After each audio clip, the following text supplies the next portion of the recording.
Olá, gente. Nós estamos aqui hoje para trazer um momento de louvor e de adoração. E nós cremos que, mesmo diante das dificuldades, nós devemos estar juntos e reunidos, louvando a Deus nas nossas casas, onde nós estivermos. Então, aproveite esse momento com a sua família, onde você estiver, para louvar a Deus e agradecê-lo, porque Ele continua sendo Deus, independentemente das circunstâncias.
Para algo infinitamente maior do que essa realidade.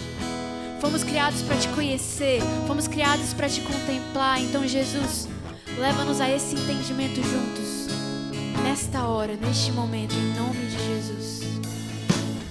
Em nome de Jesus, amém.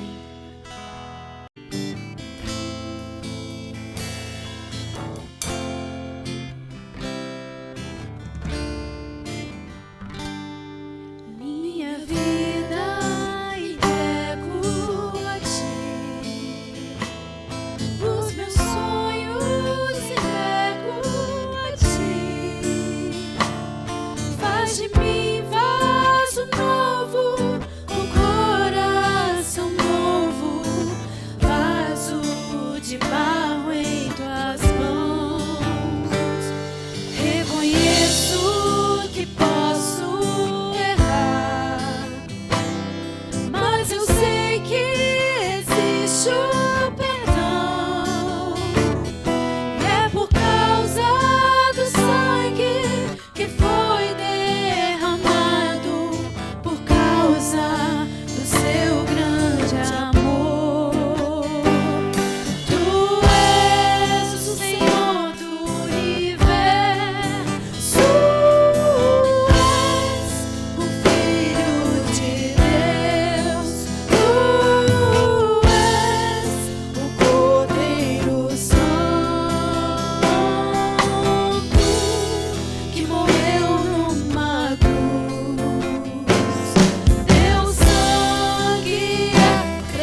rendemos a Ti.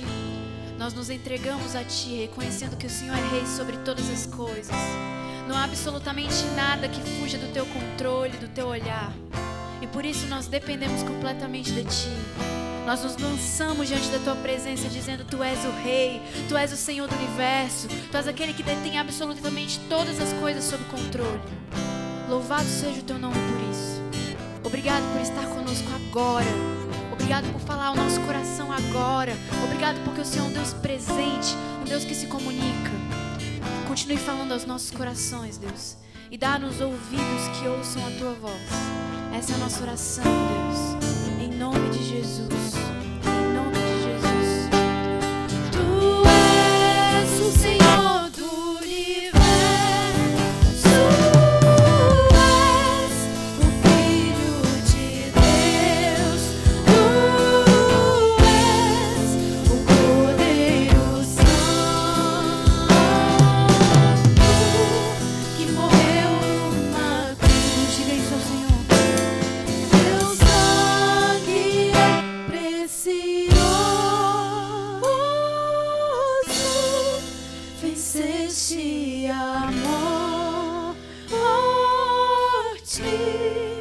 Estás assentado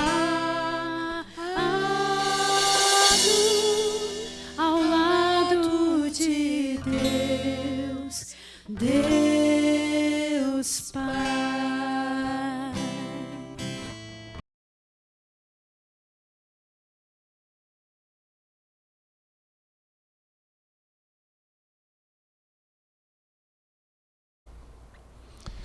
Muito bem, saúdo a todos com a graça e a paz do Senhor Deus. Uma alegria mais uma vez estarmos aqui, independentemente das circunstâncias, a despeito de vivermos uma situação como a que vivemos. Para mim é um prazer estar na sua casa aí, com a graça de Deus, para pensarmos um pouco mais sobre a palavra de Deus e sermos edificados pela palavra de Deus à luz desses instrumentos, ou por intermédio deles, tá bom? Antes disso, um recado aí para Sofia e Ana Lídia. Eu falei para vocês, tá boa aí a cor da gravata, cor da esperança, mensagem da esperança. Vamos ver se eu consigo combinar, tá bom? Aí depois você pergunta para ela.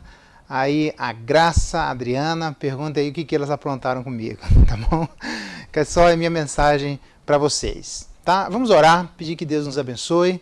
E aí nós vamos continuar onde nós paramos na última vez, tá bom? Vamos orar?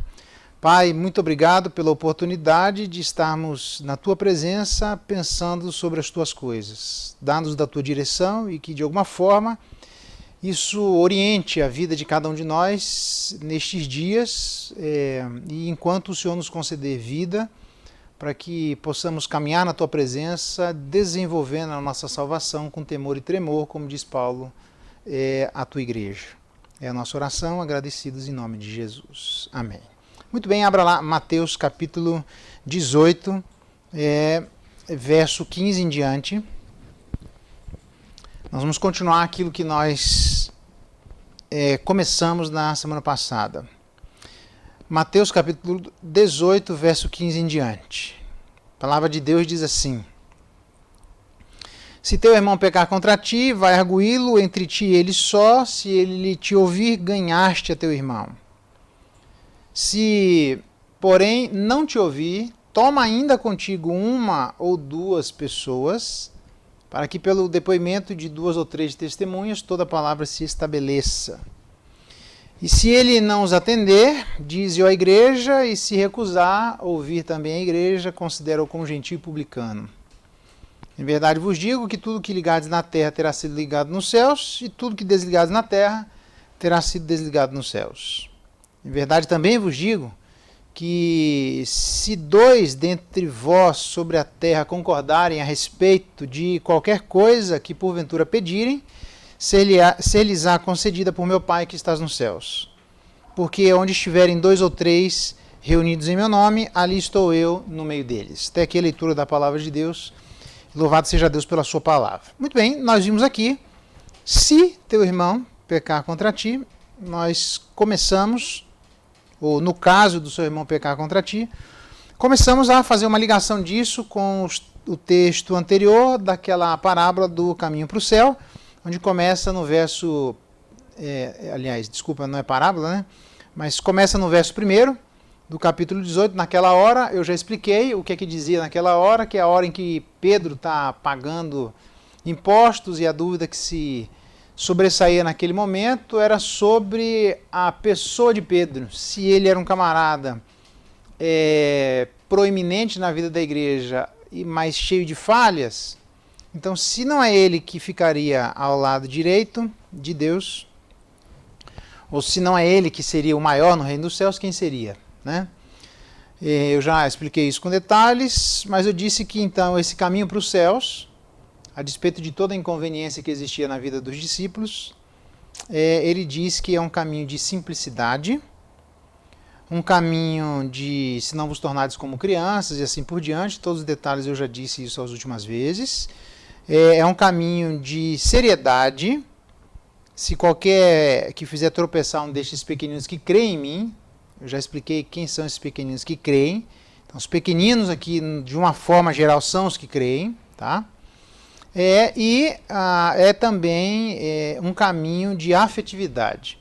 Eu já expliquei isso, levando em consideração os anjos e levando em consideração a vontade do Pai Celeste de que não se perca nenhum só destes pequeninos que creem nele, pela sua condição de vulnerabilidade, tá bom?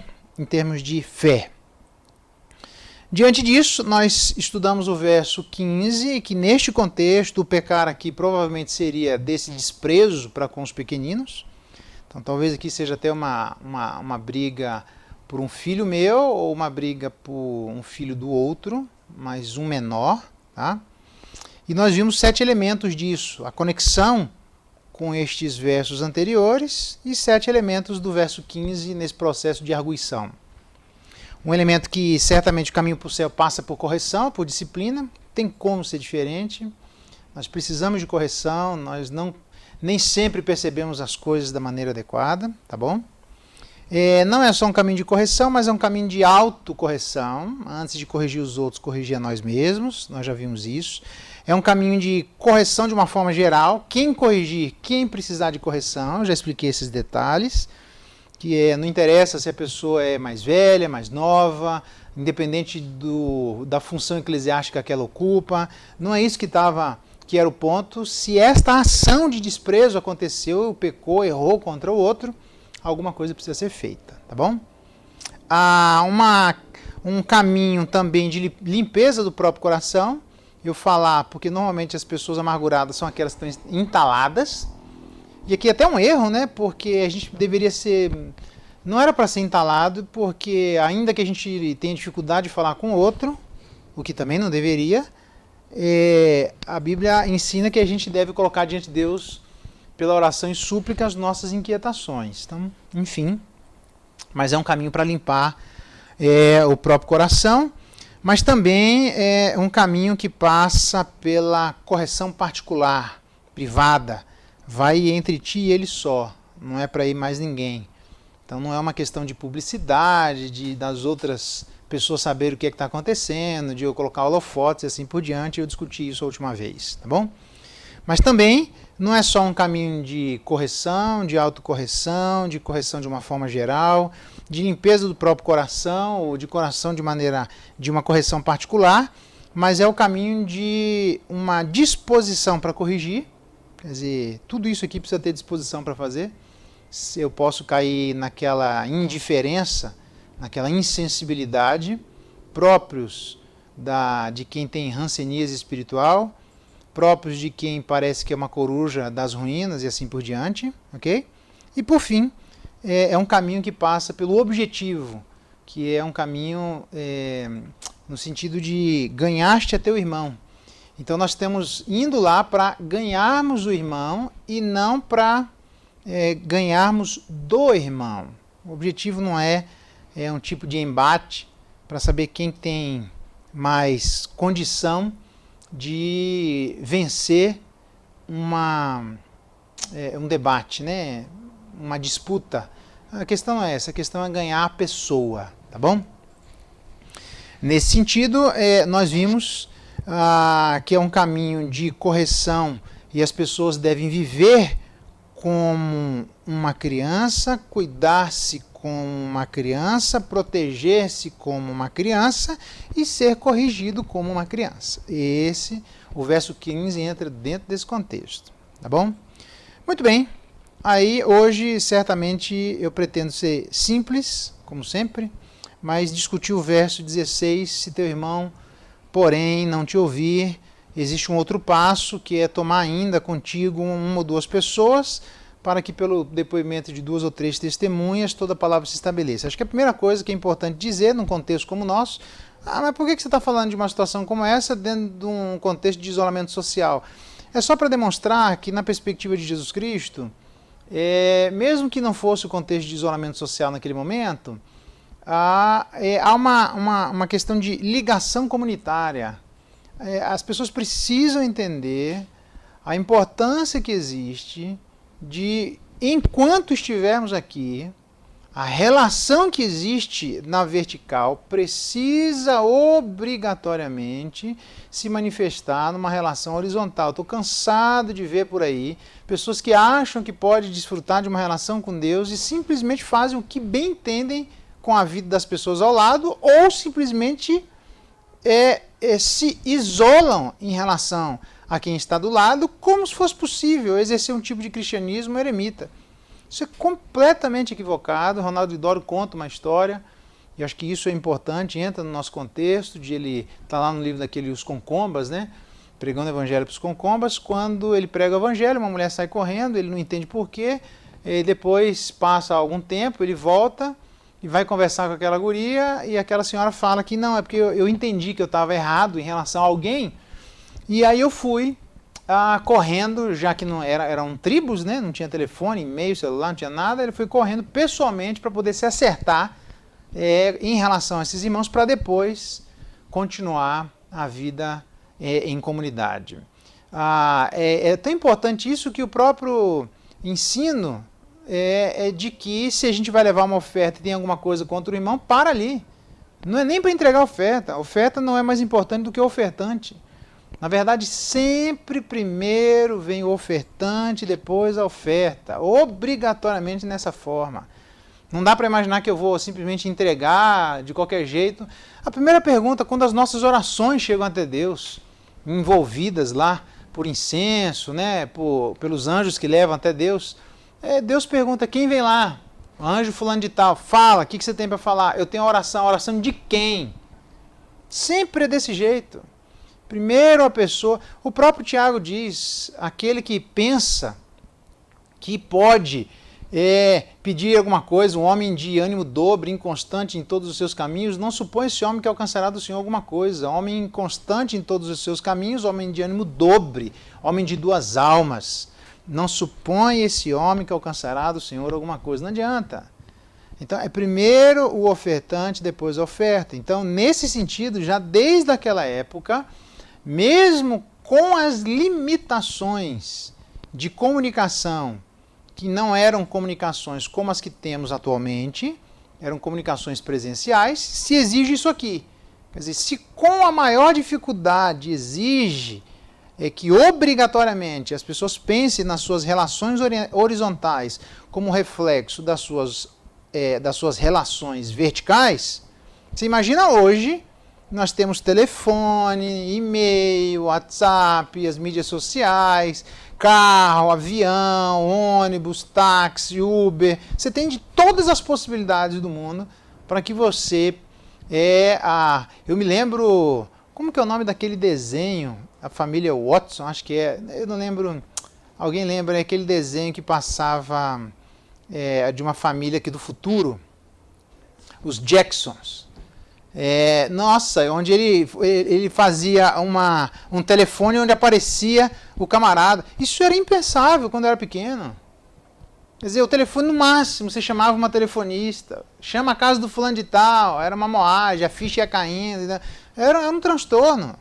Quer dizer, se na época de Jesus Cristo não tinha nada disso, ele exige que esse conserto, com todas as dificuldades, os concertos horizontais aconteçam, porque eles são importantes como reflexos das nossas relações verticais. Você imagina nos dias de hoje, onde há uma facilidade muito maior.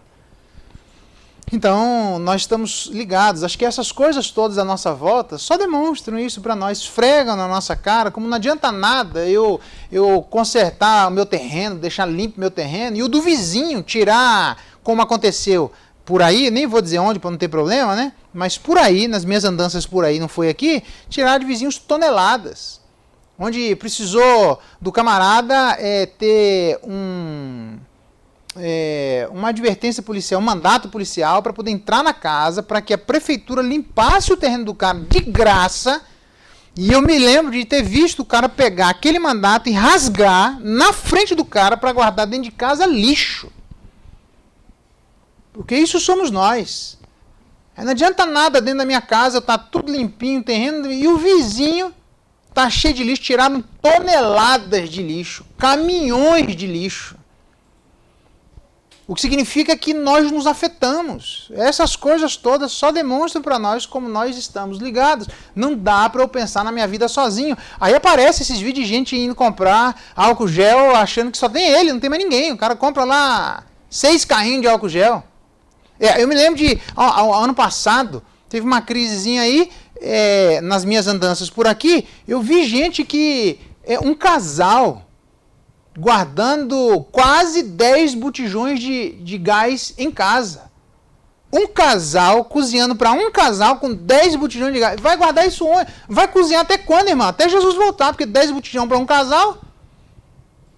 Percebe? A gente não se liga que existe o outro, que existe a relação com o outro. Nós somos poucos ligados no assunto da alteridade. A gente acha que isso é coisa da psicologia, isso é coisa do cristianismo faz muito tempo. Nós estamos ligados uns aos outros. Então, isso aqui tem uma importância fundamental, sine qua non, para a nossa caminhada cristã, a despeito do nosso isolamento social, porque nós podemos estar isolados socialmente, mas nós ainda temos comunicação uns com os outros. Ainda existe possibilidade de nos deslocarmos, ainda não estamos numa lei marcial. Ainda não bateram o martelo, proibindo até o exército aí, proibindo as pessoas de saírem para poder andarem. Pense, se nós estivermos hoje diante de Deus, e aí Amós diz, prepara-te para te encontrares com teu Deus. Ele pode chamar qualquer um de nós a qualquer momento por essa praga ou não, não importa. Nós vamos dizer das nossas relações horizontais o quê? Porque com Deus não tem churumela, nem vem cá e tentando lograr e ludibriar o Criador, aquele que ai daquele que esconde do Senhor os intentos do próprio coração, daquele que sonda as nossas intenções. Então, este é um ponto que todos nós devemos ter cuidado. Estão preocupados se eu tenho água aqui, para ficar tranquilo. Se nós temos todas as condições para podermos prestarmos atenção na salubridade das nossas relações horizontais como reflexos da salubridade da nossa relação vertical. Muito bem, dita estas coisas, o que é importante? Por que existe o verso 16? Se ele não te ouvir, toma ainda contigo 1 ou 2 testemunhas, para que pelo depoimento delas toda a causa se estabeleça. É lógico que ele está citando Deuteronômio, todos nós sabemos disso, que num problema onde existe uma acusação contra o outro, que poderia dar pena de morte, Deuteronômio diz que sobre o depoimento de 2 ou 3 testemunhas, toda a causa se estabeleceria para evitar uma acusação falsa. Então aqui existem questões, a primeira delas é a possibilidade da advertência ineficaz. Existe o processo de eu chamar meu irmão por causa da possibilidade da minha advertência pessoal ser ineficaz. E essa é uma possibilidade real. E eu e você, isso esfrega na nossa cara a nossa incapacidade de ter uma eficiência no nosso processo de persuasão à luz das nossas próprias forças, por melhores que forem elas. A gente pode fazer as coisas no método certo, com conteúdo verdadeiro e não dá certo. Não dá certo do ponto de vista da persuasão. Não dá certo do ponto de vista da economia de envolver outras pessoas. Não dá certo do ponto de vista de que aquela pessoa deveria se render aos argumentos verdadeiros e ao método verdadeiro. Não dá certo porque eu e você não temos condições de pegar e enfiar aquele argumento no coração e na cabeça da outra pessoa e mudar a ideia dela. Pode acontecer de a gente fazer a coisa certa e, nesse sentido, dar errado. Isso mostra, por exemplo, uma comparação à vida de Micaías e Natã. Natã fez a coisa do jeito certo e com o conteúdo certo, e Davi se arrependeu. Mas Micaías, quando o rei estava indo lá para poder saber se ele deveria ir para a guerra ou não, ele diz assim: se você for, você vai errar. Tinha mais de 400 profetas dizendo o contrário. Ele disse: se você for, você vai morrer. E aí ele diz assim: então prende Micaías, põe água, e quando eu voltar, nós conversamos. Micaías disse: se você voltar, não falei da parte de Deus. E o cara vai. Ele foi tão teimoso que ele está lá no processo, e aí teve gente que se vestiu de rei para poder disfarçar no meio da guerra. Então, se ele não é macho, por que ele não vai com o peito aberto dizendo que ele era o rei? Ele botou uma galera para se disfarçar dele. Quando o pessoal ia matar aquela galera que não era ele, aí o pessoal diz: não, eu não sou o rei, não sou o rei. Aí diz o texto que o cara é escondido, mas ele não tinha certeza de que Micaías estava falando a verdade? Aliás, estava falando a mentira? Por que ele está escondido? Vai de peito aberto, vai de cara limpa. No fundo, ele tinha desconfiança de que Micaías podia ter razão. Aí o camarada tira uma flecha a esmo, que não é a esmo, a gente sabe disso, e enfia no meio da armadura do camarada, e ele morre do jeito que Micaías falou. Mas percebe, Micaías falou a coisa certa, com o método certo, e não convenceu o camarada, e o cara morreu. Pode acontecer, larga a mão de achar que nós vamos enfiar goela abaixo o convencimento. A gente tem que falar a verdade. É com jeito, tem um monte de coisas para serem levadas em consideração, mas isso não garante o processo de persuasão objetivado por aquele que, em privado e particular, vai tentar convencer com o irmão, entendendo que o irmão está errado e ele está certo. Na verdade, isso esfrega na cara a nossa limitação. A palavra de Deus diz: disse ainda, o reino de Deus é assim como se um homem lançasse a semente à terra. Depois de dormir, se levantasse, de noite e de dia, e a semente germinasse e crescesse, não sabendo ele como. A verdade é que eu e você não somos nada. A gente pode falar a verdade, se Deus não usar aquela verdade, a gente não convence ninguém. Se Deus, se o Espírito de Deus, Ele que convence o homem do pecado, da justiça e do juízo, se fôssemos nós, a gente já tinha convencido o mundo inteiro. Não funciona assim. Então, pressupõe aqui que a despeito de estarmos com a razão, a despeito de falarmos a coisa certa, a despeito de irmos com o método correto, nós precisamos ir na dependência de Deus. Nós precisamos ir envolvidos num ambiente de oração. Nós precisamos ir clamando ao Senhor para que Deus traga a verdade à tona. Nós precisamos ir pedindo a Deus que Deus faça aquilo que nós somos incompetentes para fazer. Precisamos ir entendendo que só Deus pode produzir aquilo que o ser humano não tem capacidade de produzir, que é o convencimento. Por isso que a Bíblia diz: de modo que nem planta é alguma coisa, nem quem rega é alguma coisa, mas Deus que dá o crescimento. É Deus quem faz o convencimento. Então, ainda bem que existe esse segundo passo na eventualidade do primeiro não dar certo, porque Deus pode usar o nosso processo argumentativo, Deus pode usar o nosso jeito e o nosso caráter da maneira correta, não Deus usar da maneira correta, mas nós falando da maneira correta, Deus pode usar isso para trazer um processo de persuasão. Mas a gente precisa entender, porque se isso não acontecesse, se não houvesse essa possibilidade, a gente confundiria achando que nós é quem produzimos aquilo que não começa e não se origina em nós. É Deus quem produz isso. Essa é a primeira coisa, por isso que existe o verso 16, para que eu e você tenhamos mais humildade, para que eu e você sejamos mais mansos, para que eu e você sejamos mais dependentes, para que eu e você entendamos as nossas limitações, para que eu e você saibamos qual é o nosso lugar, para que eu e você entendamos que se na primeira vez der certo é porque Deus abençoou, é porque Deus deu graça, é porque Deus convenceu, é porque o Espírito de Deus usou aquela palavra. Isso não depende de nós. O fato de não depender de nós não significa que não haja uma responsabilidade individual de fazer aquilo que é da nossa parte fazer, que é ir falar a coisa certa do jeito certo, independente do resultado. Segunda coisa. Então, a possibilidade de uma advertência ineficaz. Método verdadeiro com conteúdo verdadeiro ainda pode não dar um resultado que nós gostaríamos. Segundo, possibilidade de advertência falsa. Método verdadeiro com conteúdo falso. Você pode ir com as melhores das boas intenções. Você pode ir com a melhor metodologia do mundo. Você pode ir com a maior mansidão da face da terra. E ainda assim o que você está falando está errado. E ainda assim o que eu estou dizendo está errado. E ainda assim nós, nas nossas percepções, estamos absolutamente equivocados. E aí o problema não é na vida de que traz isso à tona, que é Carl Rogers, dizendo que o problema está nas percepções humanas. A Bíblia já está dizendo isso faz muito tempo, que Carl Rogers nem existia. Ele está certo e eu entendo que ele está certo porque a Bíblia diz que esse é o problema.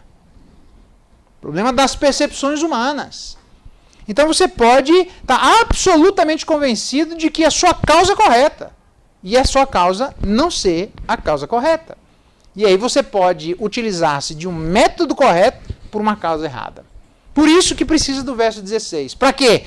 Para que eu submeta, antes de ir falar com a vida de quem quer que seja, eu preciso conversar com a vida de meu irmão para ver o que ele vai dizer sobre o assunto, para dizer o que ele pensa do assunto, para que as 2 ou 3 testemunhas se convençam de que aquilo que eu estou dizendo está correto, de que o método que eu usei está correto, de que o conteúdo que eu estou usando está correto, porque senão eu não vou conseguir 2 ou 3 testemunhas que sejam crentes para poder fazer alguma coisa que elas entendem que está errado. Precisa ser evidentemente a minha causa correta. E para isso, eu preciso, preste bem atenção, submeter a minha causa a outros antes de eu ter a opinião de outros junto comigo num processo de persuasão. Provérbios diz assim, é só olhar Provérbios, o pessoal não lê Provérbios, só lê Provérbios. Diz assim, o caminho do insensato aos seus próprios olhos parece reto, mas o sábio dá ouvidos a conselhos.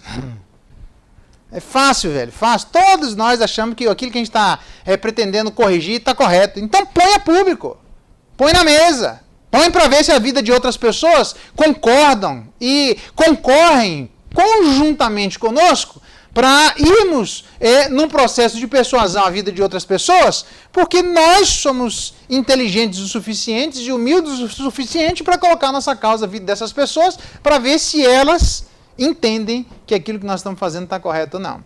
Por isso que o sábio dá ouvidos a conselhos. O que vocês acham? Eu conversei com alguém, mas parece que isso aqui é um problema. Eu estou enxergando que é um problema. Você está enxergando que o que eu estou enxergando é um problema? Você está vendo aquilo que eu estou vendo? Será que eu estou vendo errado? Será que eu estou vendo que está equivocado? E de repente alguém pode chegar para nós e você está vendo que está equivocado. Você está vendo que não está certo. Você está vendo por quê? Por causa disso, e o sábio dá ouvidos a conselhos. Antes de querer aconselhar, eu tenho que ser o primeiro a ter o coração aberto para ser aconselhado e possivelmente colocar muitas das minhas causas como se eu achasse que fosse correto e, na verdade, quando eu coloco sobre a mesa, sobre a pauta, sobre o julgamento de outras pessoas, eu vou me surpreender. O que começa o pleito parece justo. Provérbios diz, até que vem o outro e o examina. Esse texto tem, preste bem atenção. O que começa o pleito parece justo. Quer dizer, eu estou vendo que meu irmão, para mim, está errado, eu estou começando o pleito e dizendo, vamos lá que nós temos que corrigir, velho, né? E aí você fica, né? Né o quê? Deixa o outro falar. O outro pode ter a oportunidade de chegar para você e dizer, não tem nem nenhum, você está vendo errado. Você está vendo chifre em cabeça de cavalo. Você está fazendo tempestade em copo d'água. Você falou demais e em boca fechada não entra mosquito. E aí vai. Você está errado. Na verdade, você está achando que o outro está errado, quando na verdade o erro é o seu. Tem que aprender a dar ouvidos. Por isso é que o que começa o pleito parece justo, até que venha outra pessoa e o examina. Provérbios, capítulo 18, verso 17. Não sou eu que estou inventando. Eu não tenho sabedoria para inventar isso aqui, não. Isso aqui é Salomão. Então, se eu tenho uma causa que, no meu entendimento, uma outra pessoa errou contra mim e me ofendeu, antes de eu me ofender, se certifique de que aquilo de fato é uma ofensa. Porque tem muita gente ofendida com coisa que não é ofensa. Tem muita gente ofendido imputando e atribuindo sobre o outro aquilo que o outro não fez fruto dessa atribuição. É coisa só da minha cabeça. É coisa da minha percepção. Então, se eu estou tão convicto disso, põe sobre a mesa para que outro examine. Põe sobre a mesa e aprenda a não ser insensato e sábio aos próprios olhos, e seja sábio, dando ouvidos aos conselhos, quando nós colocamos para outro examinar, para aquilo que os outros têm a dizer sobre as nossas percepções. Pode ser até grave, pode ser até um erro, mas pode ser que a gravidade não seja do mesmo gênero e grau que eu entenda que aquele erro que nós comungamos que é um erro, seja naquela gravidade. Pode ser que seja uma gravidade menor. Ou, inclusive, pode ser que seja uma gravidade maior.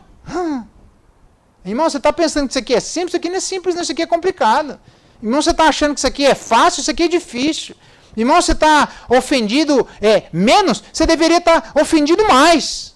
Por quê? Porque isso aqui é um problema. Isso aqui é grave. Isso aqui é mais sério do que você está pensando. Por quê? Porque envolve outras questões que você não está vendo. Isso. E, de repente, a gente é corrigido para mais ou para menos.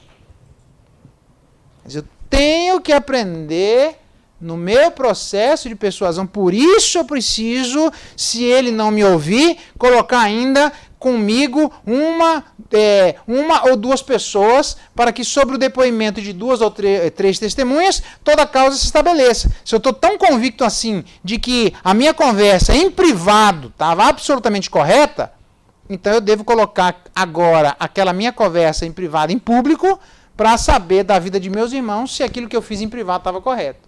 O que significa dizer que se eu sei que pode existir, mesmo eu sabendo, fazendo a coisa certa, do jeito certo, eu chegar lá e não dar o resultado esperado, eu preciso saber que aquilo que eu fiz no privado, eu vou ter que colocar público depois, ainda que seja um público controlado. Ainda que seja uma experiência controlada, mas aquilo que eu fiz no privado eu vou ter que colocar depois. Então preste atenção, porque pode ser que na sua convicção de ir lá fazer aquilo que você está achando que está absolutamente correto, quando você coloca aqui, a coisa muda de figura. E aí, na verdade, se você que ia lá para pedir que o irmão se retrate, talvez seja você se retratar do irmão de achar que o irmão precisava de retratação, quando, na verdade, quem precisa de retratação é quem achava que o outro precisava se retratar. Vai devagar. As coisas não são tão simples assim. Graças a Deus por isso, senão a gente tinha feito lambança na face da terra. Por isso, eu preciso do meu irmão. Porque eu tenho a possibilidade de uma advertência ineficaz, apesar do método do conteúdo verdadeiro, mas eu também tenho a possibilidade de uma advertência falsa, a despeito do método verdadeiro e conteúdo falso. E por fim, eu também tenho a possibilidade de uma advertência inadequada com conteúdo verdadeiro. Não é só um método que pode ser falso, o método verdadeiro e conteúdo falso. Agora o método pode ser falso e o conteúdo verdadeiro. O que significa dizer que, mesmo que eu tenha a razão, muita gente perde a razão na hora de cobrar aquilo que tem razão. Porque o camarada errou. Não, eu sei que ele errou, mas precisa passar com um caminhão por cima dele? Eu tenho um exemplo bem simples disso. Quando estava aquela discussão no Brasil, se deveria colocar aquele para-choque no caminhão, porque o cara que vinha atrás estava errado. Bateu atrás está errado. Esse é o ponto. Se ele bateu atrás está errado, ele que morra.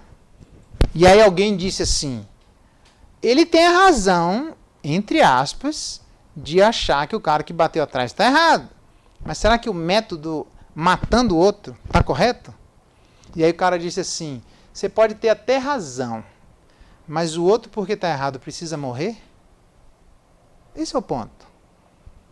Tem muita gente que tem métodos, conteúdos verdadeiros, conteúdos falsos e métodos verdadeiros. Vai lá na maior mansidão do mundo, mas com tudo errado do que ele está percebendo do assunto. O método é verdadeiro e o conteúdo é falso. Mas tem gente que vai com o conteúdo verdadeiro, com toda a razão do mundo, mas passa por cima e faz uma lambança porque o método é falso. Cansei de ver pessoas que o que fazem com a direita, desfazem com a esquerda. E, em via de regra, nós temos a irascibilidade. Isso é um problema, irmão. A irascibilidade, você pode ter razão, você vai lá e perde a razão. O cara bateu no seu carro, você vai lá e descarrega a arma em cima do camarada. Quer dizer, é desproporcional a forma de cobrar.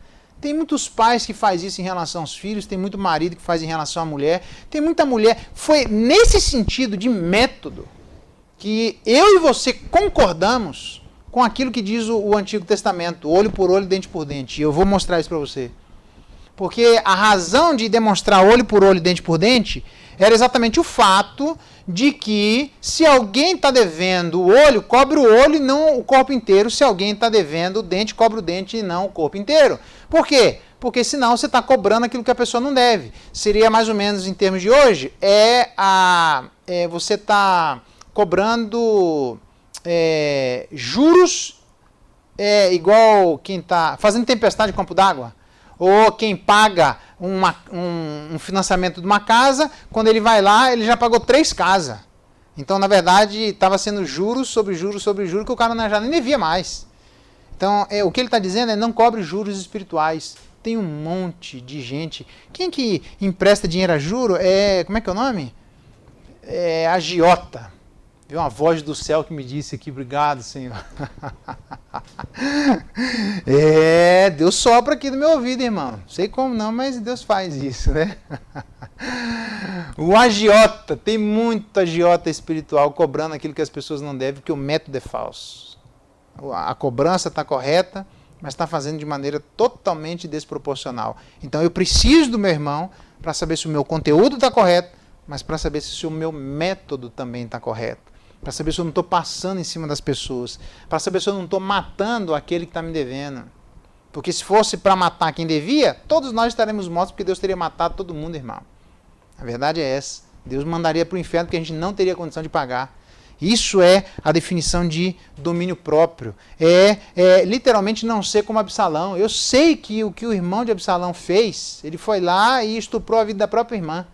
Absalão ficou quieto. Na hora de ele cobrar, o que ele fez? Esperou 2 anos, quando ele foi se manifestar, o conteúdo e a indignação estava correta, só que ele foi lá e matou o irmão.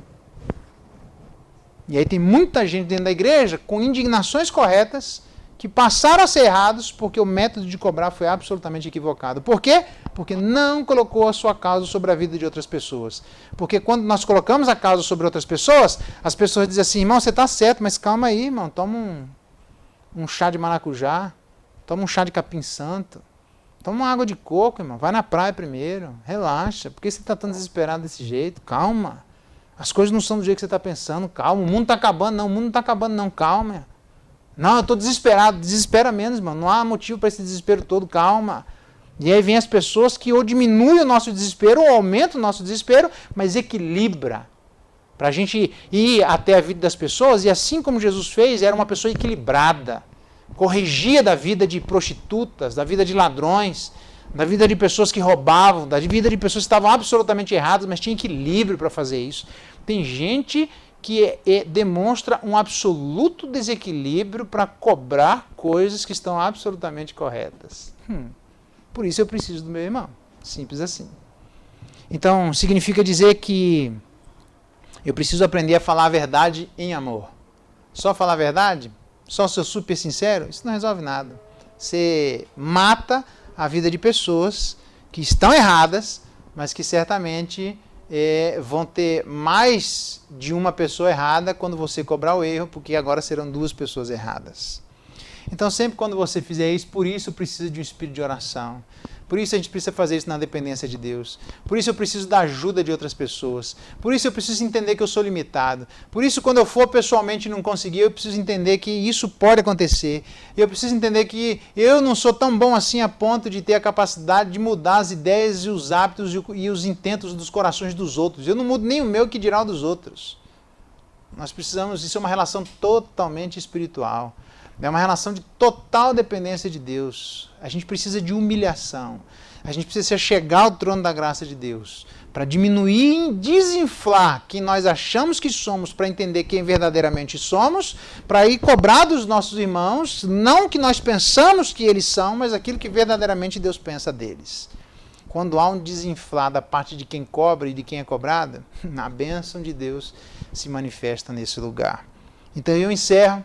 Não sei como é que está o seu coração, mas entendendo que existe uma total conexão comunitária na nossa relação com o outro, mesmo a despeito de dificuldades como essa, o caminho para o céu vai passar pelo verso 16.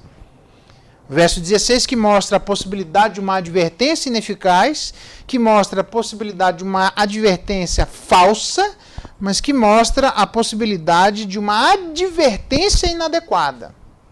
Ela pode ser adequada, ela pode ser falsa, ou ela pode ser inadequada. Para isso, eu preciso de meus irmãos. Eu não sei como é que está seu coração, mas preste bem atenção e ouça o que o provérbio diz. O que começa o pleito parece justo, até que vem outro e o examina. E o insensato parece o caminho aos seus próprios olhos reto, mas o sábio dá ouvidos a conselhos. Então, antes de querer que o outro ouça com outras pessoas aquilo que você tem a dizer, você precisa ouvir aquilo que outros têm a dizer sobre o que você pensa da vida de alguém. Quando a gente fizer isso de maneira mansa, as coisas podem tomar o volume adequado e a bênção de persuasão se manifestar, e aí a gente ganha a vida de nossos irmãos. Vamos orar mais uma vez, pedindo que Deus se manifeste e a gente entenda a necessidade que temos da vida de nossos irmãos para andarmos num processo de mútua persuasão, para que a bênção de Deus se manifeste na vida de todos nós. Vamos orar? Pai, obrigado pela Tua palavra, dá-nos da Tua graça, ajuda-nos nesse processo de persuasão, ainda que tenhamos o jeito e o argumento correto. Ajuda-nos a entendermos que somos limitados.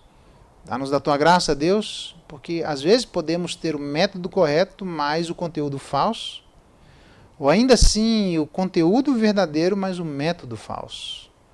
Dá-nos da Tua graça para que, a despeito de termos o método correto e o conteúdo correto, possamos sempre confiarmos no Senhor, porque é do alto que vem o nosso socorro. Fica com cada um de nós nesse processo. É a nossa oração, agradecidos em nome de Jesus. Amém. Deus abençoe, uma boa semana e até o nosso próximo estudo. Tchau.